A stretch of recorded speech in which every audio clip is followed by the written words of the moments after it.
Before we get started, I have a quick favor. I've been self-funding the Finding Genius podcast for 5 years now. I've done over 3,000 episodes. And as you can see on YouTube, we're up over 1 million views on the channel, which is fantastic. The next thing I really want to push on is to get up to 10,000 subscribers. Because once we do, we'll be able to put a donate button and we'll be able to solicit donations to help keep the podcast running and to also get the Finding Genius Foundation moving along. We have a big project studying anxiety, depression, and PTSD and working on a product to help people overcome these problems because I've seen them explode recently after the last 2 years of the whole virus situation. So if you would, please subscribe to the podcast. That would help us tremendously. Give us a thumbs up and check in the description for Buy Me a Coffee. It's about $5. If you could buy me a coffee, I'd really appreciate it. It would help keep the channel going, and I love coffee. Thank you.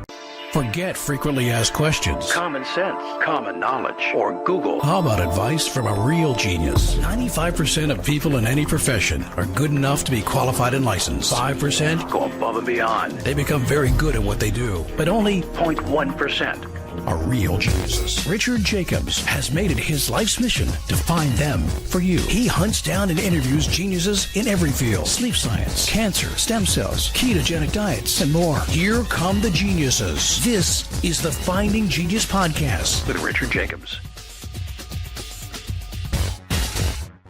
Hello, this is Richard Jacobs with the Finding Genius Podcast. My guest today is Morley Robbins. He's an author of a book called Cure Your Fatigue. We're going to talk about minerals and root causes and how to attack fatigue essentially at its root. Where does it come from? Why does it happen? All that. Morley is the creator and founder of Root Cause Protocol and the Magnesium Advocacy Group. So welcome, Morley. Thanks for coming. Delighted to have the opportunity. Look forward to our exchange. Thanks so much. Yeah, tell me a bit about your background and how you got to study and know so much about magnesium and fatigue and all that stuff. Absolutely. I'll give you the short version. I grew up in a very sickly family. It was very allopathically oriented. My sister became a nurse, and I was supposed to become a doctor until I got to college and found out how much work that was. And if you're not going to be a doctor, you go into business to become an executive in a hospital, which is what I chose to do. Because if you can't be one, you're going to boss them around. So I did that for 12 years and working for bigger and more complex organizations along the way. And then decided I wanted to become a consultant and solve bigger problems. So I did that for 20 years. And during those 20 years, I was pulling a suitcase behind my back, at which point my body finally said, we're not going to do this anymore. I developed a frozen shoulder and couldn't pick my hand up above my waist. And I went to a health food store that I'd known for 20-some years, Chicago area. And I said, what do you guys have for a frozen shoulder? And they said, well, you need to go see Dr. Liz. And I put my hands up, said, no. I don't do witchcraft, because I knew doctor and first name was a chiropractor. And I said, give me some supplements. They didn't work. Went back. The owner was there that day that I went back. And she looked me in the eye. She said, Morley, we love you. Go see Dr. Liz. Well, long story short, I put my tail between my legs, went to see Dr. Liz, and she healed my frozen shoulder with a chiropractic adjustment inside my mouth. There's a TMJ joint that you're probably familiar with. There's a little muscle in there called the pterygoid muscle. And that muscle, believe it or not, I've had that adjusted. It's like a squishy button. And when they press it, it's like some disgusting liquid, kind of like a little bit of it like goes down the back of your throat, and it helps. It's just very weird. Yeah,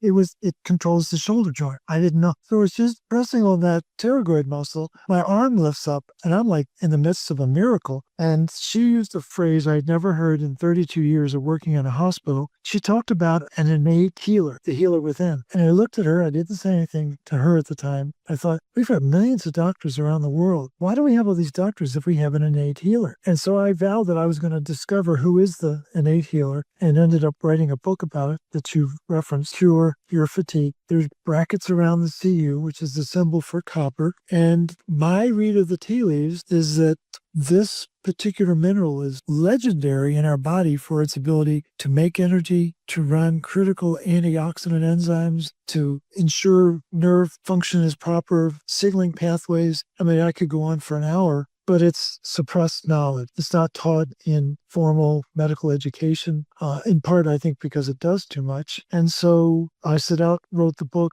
We released it in 2021. It's done very well enough that the folks at Bella Books decided they wanted to publish a second edition, which will come out November 11th of this year. And very excited about the opportunity to spread this gospel and get more people to realize how important copper is, particularly because of its ability to regulate iron and oxygen, which are the two sources of all the problems we have in our body. That's where all of the oxidative stress comes from. That's where the fatigue comes from. That's where the dysfunction originates, is the dynamic. You're saying copper now. I thought that's like we only need tiny, tiny amounts of it, and sometimes people can have too much. Like what's what's the deal with it? Where do we get it from? Well, historically, we've gotten it from our diet. We got it from organ meats. We got it from legumes, from seafood. These were very rich sources of copper. In the modern era, we're living with a very different farming system that's working with very sophisticated chemicals. And those chemicals are mineral chelators, and they chelate these minerals at varying speeds. It's actually a logarithmic scale, so that you are familiar with an earthquake of 3 versus an earthquake of 12. 3, dishes rattle. 12, nobody survived, because it's orders of magnitude of increase. Well, glyphosate, which is one of the most toxic chemicals on the farm, pulls calcium and magnesium out at a 3, but it's pulling copper out at a 12. So what's that mean? It means it's got an affinity for copper that's 1 billion times faster than calcium or magnesium. And the problem we have with that kind of scale is we can't really relate, because we've never gone 1 billion times faster. I drove my mom's Mercedes twice as fast as I should have. Chuck Yeager flew the X-15 10 times faster than what we can drive on the highway, but 1 billion times faster. And so we are in a situation now where this critical mineral, and you're absolutely right, it doesn't take a lot, but if you don't have it, suddenly there's a metabolic breakdown in the body. The mitochondria don't work right. They can't make energy. They can't recycle iron. And then you're in a world of hurt. And so the meme that runs medicine on the planet is you're anemic and you're copper toxic. And what I've learned over the last 16 years, reading over 10,000 scientific articles, is that meme is back. Turns out we are drowning in iron, and we don't have enough copper to spit at in our diet. And that's where I was inspired to develop what's called the root cause protocol, which gets people to change their diet, change their mineral supplementation, and begin to introduce the nutrients that the body was designed to run on from the get-go. And just phenomenal impact that it has in people who are willing to kind of go counterintuitive and countercultural.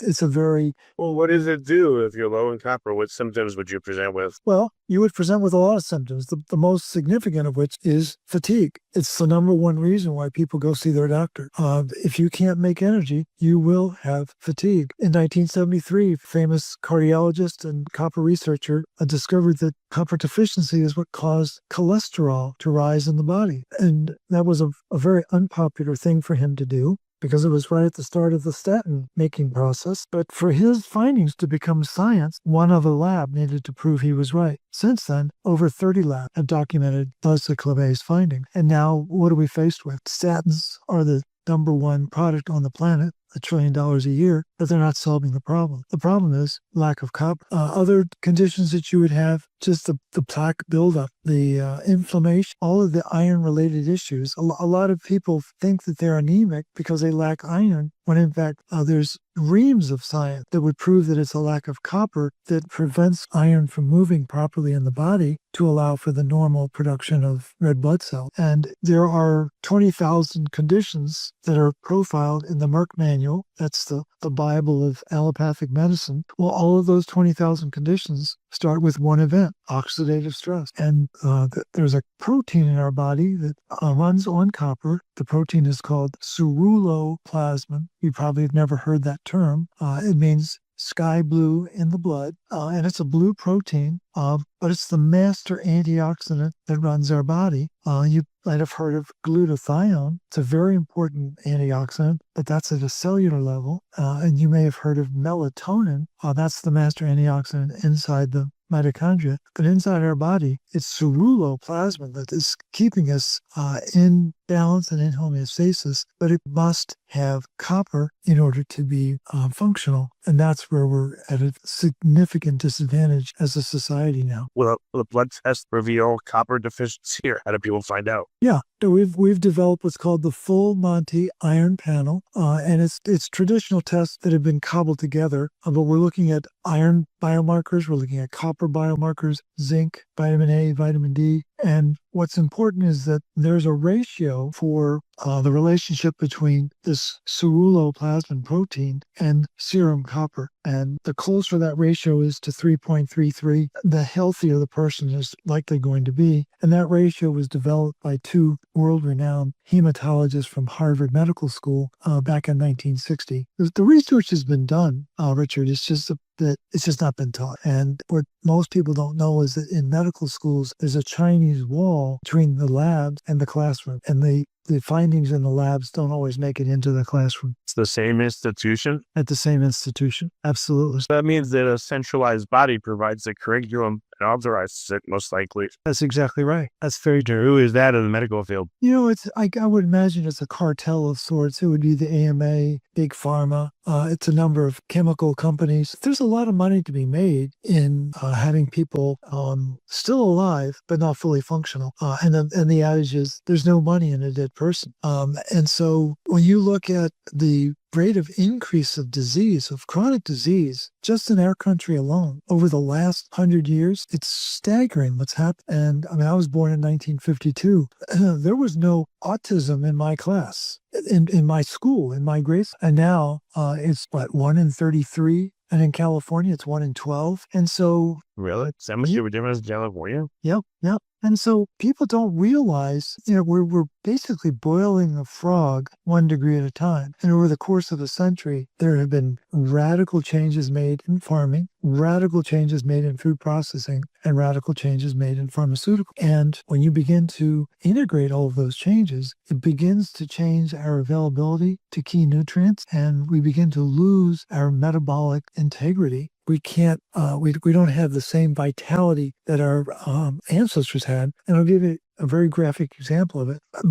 My grandfather was born in 1879. So he was 72 years old when I was born. And I have a very vivid memory. When I was 20 years old, I was in college. I'd come home and he needed some help weeding the hill of his property. Now, mind you, he's 92 years old. I'm 20 years old, and he's working like a machine, and I'm getting tired. And so that I've seen that play out time and time again with other clients that I've worked with when they reflect back on their ancestors, parents, grandparents, they might have known their great-grandparents. And people don't realize how much the food system has changed in the course of our lifetime. And of course, that's certainly what a lot of the fight is in Washington right now with Secretary Kennedy. He's trying to take on the moneyed interests that have created a very different type of food system than what our ancestors grew up with. Yeah, that's crazy. What's up? In addition to copper, it says in your bio that you have tons of experience with magnesium. We talk about that and layer that in a bit. I heard most people are magnesium deficient as well. So what does that do? Yeah, no, it's really where I cut my teeth. When I got into this, when I decided to become what I call the thinking man's nutritionist, I started doing some writing. And one of Dr. Liz's clients challenged me to write about heart disease. I said, okay. She said, but I want you to use paradoxical intent. I said, what is that? She said, reverse psychology. I said, okay. So I developed what was called a 10-step plan to make a heart attack. And what was really entertaining about it was 7 of the 10 steps I learned from the American Heart Association, telling you to do these 7 things, that it was going to prevent a heart attack. And I was able to prove that in the research, it was going to cause a heart attack. Yeah, no, it was uncanny. And step number 8 was remove magnesium from your diet. And this particular individual said, well, I can't help but think that this magnesium thing is more important than you realize. I said, maybe you're right. This is back in 2010. And I got Carolyn Dean's book, The Magnesium Miracle, and was fascinated by what she was talking about. And after having spent 30 plus years in the hospital industry, I came to the same conclusion. We're all magnesium deficient. And I thought, all we got to do is, restore magnesium and everything's fine. And I remember early on in that process, a practitioner approached me at a conference. He said, Morley, I'm really impressed with your findings. But he said, if it was as simple as just magnesium, we would have figured that out. And in my arrogance, I said, well, maybe you don't understand it the way I did. I do. And turns out, again, long story short, he was right. I was wrong. And over the course of about 5 to 7 years, I pieced together what causes the magnesium deficiency. That if we don't have proper levels of copper in our diet, iron is going to build up. in our body. It's axiomatic. Some comes to mind from it. I'm sorry to bother you, but I went to my doctor a year ago, now 15. He's like, your iron's very high. I suggest you donate blood 3 or 4 times this year to reduce your iron levels, because he said high iron leads to cardiovascular problems. That's right. So I wonder, how does that fit in? It just came to mind. I'm sorry to... No. Let me finish the logic trail, and I'll come back to your situation, because it's outstanding that you understand the problem. So iron will build a very good rule of thumb. This would be for anyone listening to this conversation. Take your age and multiply it times 365, and that'll tell you how many milligrams of iron you have in your body. Now, I'm 72 times 365. I've got 26,000 milligrams of iron, and men are designed for 5,000 and women are designed for 4,000. So you can do the math on your side. And as that iron rises in your body, as we get older, we are accumulating iron. Well, that iron reacts with the oxygen, and that causes oxidative stress. And if you don't have copper in your diet, as the vast majority of people don't, there's no mechanism to neutralize that oxidative stress. And when there is rising oxidative stress, who takes it on the chin? It's magnesium. There are enzymes in our body called kinase enzymes, and they're basically responding to stress, heat stress, oxidative stress, what have you. And the way they're designed, they have magnesium in them, but when they cleave off phosphate to try to respond to the stress, the magnesium goes right into our urine. So that's the metabolic origin of magnesium deficiency. It isn't just that we don't have it in our diet, it's that we are constantly losing it in the course of our daily life. Back to your situation with elevations of iron. Do you recall, Richard, what the blood marker that the doctor was responding to? Was it hemoglobin? Was it ferritin? Or was it ferritin? Do you remember what the number was? Do you have any recall on that? No, I don't remember what it was. I think there's 2 ways of measuring it, but I don't remember what it was. Okay. Well, for me, the wake-up call for me was in December of 2015. Dr. Liz was asked, she says, you keep telling people that they need to do a blood test. So have you done a blood test for yourself? I went, no, that's a great idea. So I went and did a blood test only to find out that my hemoglobin was 18.3 and the cutoff for donations is 18.5. And my ferritin was 237. Now it's a very healthy and predictable 35, which is somewhere between 20 and 50 is considered good. But when you start to get over 200, especially for a guy, that's a problematic level, but it can go into the thousands. So the fact that your doctor recognized that your ferritin was elevated, that's a great thing, because a lot of doctors are not trained in that awareness. And so the fastest thing that people can do to improve their health is do a blood donate. And they'll donate 500 milliliters of blood, which on average has about 250 milligrams of iron in it. About half of the content of that bag of blood is iron. And so your doctor knew about the iron side.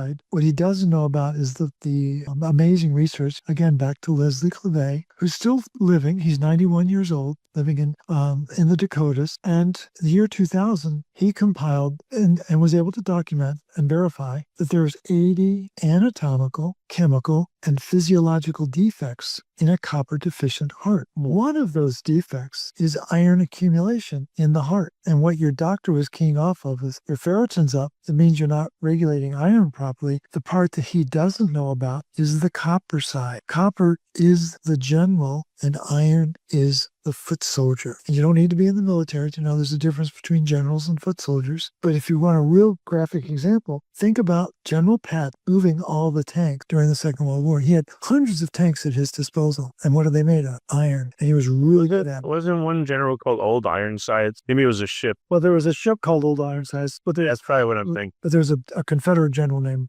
General Burnside. And that's where sideburns came from. But but the thing is, people don't realize how central copper is to our well-being, how important it is to our mitochondria. People might remember from their high school biology class the textbook that had a picture of the cell, and in that picture there might have been 2 or 3 mitochondria. And what they don't know is that picture was drawn by Walt Disney, has nothing to do with reality. And so the average cell has 500 mitochondria. The average liver cell has 2,000 mitochondria. The average heart cell has 10,000 mitochondria. The average mature egg in a woman's body, 600,000 mitochondria. And there's nerve cells in our brain that have as many as 2 million mitochondria. And why is this important? Because a very famous copper researcher named Paul Cobain at Auburn University in 2004 and 2006 discovered that there's 50,000 atoms of copper in the center of each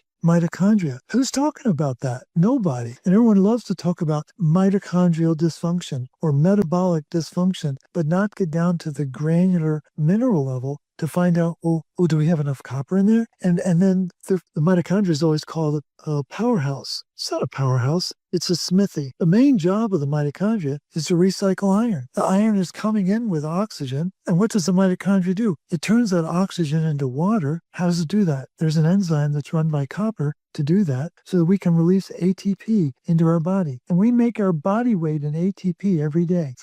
That's a lot of ATP. Well, you can't make that ATP if you don't have copper. And when people say they are fatigued, it means they're not making enough ATP, which means they don't have enough copper. And if the copper's not right in the mitochondria, Rich, then the iron is not being recycled properly. And when the iron starts to build up in the mitochondria, then you start to create the chaos that we call chronic disease. That's the long and the short of the research that I've done over the last 16 years. Does that make sense? Yeah, that makes sense. But it's a very different model than this draconian, I have cancer or I have heart disease. There is no disease. It's just metabolic dysfunction. So what happens when someone has no copper? How do they produce any ATP? Well, we actually get a download of copper from our mom when we're in the womb, in the last trimester of the pregnancy. You and I, if we're both healthy and balanced, we would have about 100 milligrams of copper in our body. And that 100 milligrams would fit on the head of a 1-inch stick pin. It's not a lot, like you said at the very beginning. It doesn't take much. We get 70 milligrams of copper from our mom at birth, ideally. In the modern era, I don't think that's happening. And this is not just humans. This is all mammals have this ability, this natural ability to download copper and downloads iron at a slightly higher rate. But where we get 70 milligrams of copper, the mom would download about 350 milligrams of iron, so about 5 times more. But what happens is, as we get older and those milligrams of iron are accumulating in our body, the ratio starts to go from 5 to 1 at birth to, if I'm doing my calculations right, 26,000 and I've got 100 milligrams. So I'm at 260 to 1? It's a very different number when you get up to that level. And so it's the scale of the imbalance between copper and iron. And most people will have copper in their body, assuming they don't have any kind of genetic defects. But we have this food system now that is fortified with iron. We have supplements that all have iron in them. And we are surrounded by iron in our daily diet. And people are not realizing that the reason why they have iron issues is they don't have adequate levels of the copper general to manage that footprint of iron in their body. Is this why, I don't know, I guess Indian culture, sometimes they use like copper old water or they wear a copper bracelet. Does that do anything or you have to ingest? No,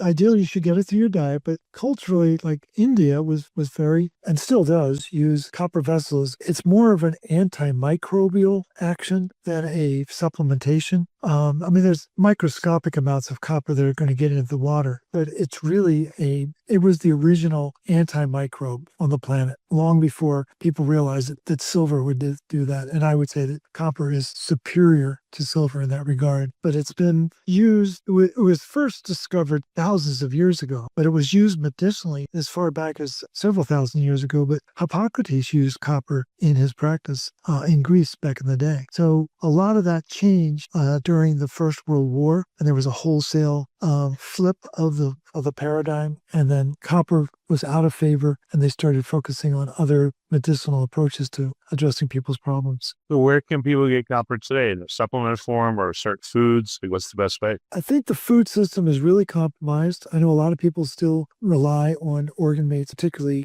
grass-fed liver, or oysters would be another rich source of copper historically. I think that the changes in our farming environment are such that we have to... This brings one more memory back. I love seafood, and in particular oysters. When I would have raw oysters, I felt felt more awake after I would eat them. I felt like a sense of relief and relaxation and more awake. I just thought it's like, I don't know. My daughter's the same way. It's weird. I just love them. And I just like, I feel better when I have them. Well, I'll tell you what I'll do. I will text you the link for the blood test that we do. Right. I have no control over the cost. It's about $275. But if you decide to do that blood test, I'll be happy to interpret it pro bono and let you know where the mismatch is between copper and iron in your body and why you responded so positively to the oyster, because you were firing up your mitochondria. You were getting rid of ammonia in your system. And so you had greater clarity of thought. And again, all of that's a benefit of bioavailable copper. And so, yes, you can get copper in supplements. And what during COVID, I renamed what COVID stands for. COV stands for copper's vanished, and ID stands for iron's dysregulated. And if we had more time, I'd take you into the rationale for that. But I realized as things were unfolding in 2020 and 2021 that we needed a much more robust copper supplement. So I developed one called Recuperate, and it has desiccated beef liver, spirulina. It has turmeric, but it also has 2 milligrams of copper bisglycinate to make sure that people are getting a healthy dose of copper each and every day. How do you know if you're having too much roll-up? Well, a lot of people want to blame the symptoms of taking copper on either their headaches or the feeling of anxious or nausea in the stomach. What I would offer up is that what copper does, it has a very powerful effect on iron, and it mobilizes iron that's stuck in the tissue. People don't realize how much iron they have stuck in their stomach, in their brain, in their heart, in their pancreas, what have you, in their intestines. Will people like smell funny where their sweat actually look like different, like a rust color or anything, or they won't notice? The rust color would be more likely if they didn't have copper than if they did. And what the copper does is it mobilizes the iron. And what practitioners do is blame the copper for the impact that the mobilized iron has in the body. Iron is not our friend. We can't live without iron. That's a given. But iron is not exactly our friend. It's a Janus molecule. It's two-faced. It delivers the oxygen that we can't live without. It provides the heme and the iron sulfur clusters that are so important for our body. But in its unbound form, if it's not being regulated properly, it is highly toxic, and it's at the basis of all chronic disease. And this is not my opinion. It's what the research reveals when you get into the real sophisticated research coming out of India, Italy, Australia, some very sophisticated Iceland. Some very sophisticated research has been done over the years. Not always coming out of the United States, given the penchant for trying to sell drugs in the U.S. Okay, well, very good. For people listening, what's the best way they can learn more and then figure out how to take action? Where should they go? We encourage people to go to the Root Cause Protocol website, rcp123.org. We have a very robust community, the RCP community they can join. We have an online institute where people can take a 16-week course to learn how copper and iron really work in the body. We are on all the social media platforms, and people are certainly welcome to reach out to me personally. My email address is morleyrobbins@gmail.com. And I always give out my phone number as well. It's 847-922-8061. I get 3 to 5 calls a week from people all over the world asking questions, expressing gratitude for the Root Cause Protocol. And I'm happy to have those conversations going forward. Yeah. Last thing I wanted to ask you is, what research are you doing now? Because I don't imagine you'll ever, just give up and sit there. You say you're always busy. What are you doing now? I'm really, I'm focusing on the role of nitric oxide as it relates to the copper-iron dynamic. And the other is really trying to really understand the turnover of ferritin in the body, what really regulates that, and then better understand something called ferroptosis. People probably have heard of apoptosis or necrosis. Those are programmed cell death functions, but there's one that's directed by iron called ferroptosis, and I'm really trying to get on top of that. So I have a real working knowledge of some of the nuance of how iron disrupts our cellular dynamics. Okay, very good. Well, Morley, thank you so much for making the time to come on the podcast. I really appreciate it. And I'm going to follow up with you, and I hope the listeners that are experiencing fatigue and other issues will do the same. Thank you for coming. Absolutely. Appreciate the opportunity, and thank you again for your flexibility. If you like this podcast, please click the link in the description to subscribe and review us on iTunes. You've been listening to the Finding Genius podcast with Richard Jacobs. If you like what you hear, be sure to review and subscribe to the Finding Genius podcast on iTunes or wherever you listen to podcasts. And want to be smarter than everybody else? Become a premium member at findinggeniuspodcast.com. This podcast is for information only. No advice of any kind is being given. Any action you take or don't take as a result of listening is your sole responsibility. Consult professionals when advice is needed.